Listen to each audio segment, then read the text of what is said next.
Video communication has become a vital application in most large businesses and government agencies, increasing collaboration and productivity. No longer a formal conference with expensive rooms, people now connect from any location and any device.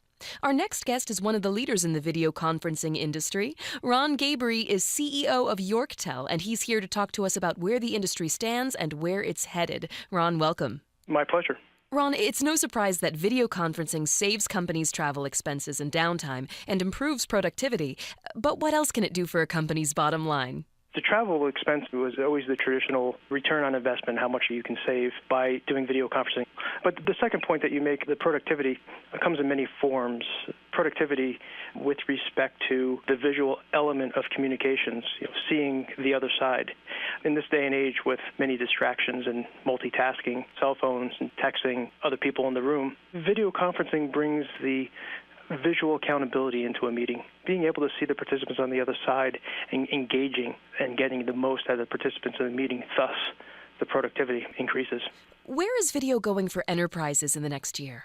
It's mobility and software-based applications, and it's the cloud.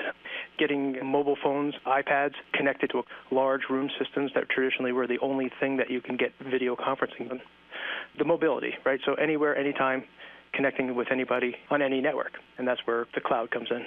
Why are companies facing so many challenges implementing this technology? Well, it is complex. There's a lot of different protocols, a lot of different pieces of equipment, a lot of different ways companies are communicating with video conferencing, and trying to get one company to talk to the next is not a simple task. So there's a lot of moving parts with respect to traditional video conferencing, and then when you introduce what's happening here with many other players and the mobility element of what IT groups and organizations are trying to accomplish, it is probably one of the more complex forms of communication right now that we have. So yes, there are companies that see a challenge in it, but there are also the companies that have cracked the code reaping the benefits. That's right. Now, does the typical company have people to manage all that? Isn't that usually the IT department? Most organizations have dedicated staff, but depending upon how they're using video and the investment that they've made elsewhere, most Fortune 500 companies supplement those resources with some outside sources like a Yorktel to be able to pull the best practices of the industry. So they will partner with an organization that has a really good roadmap, unified communications, and how things are going to be all pulled together and it's going to work for them.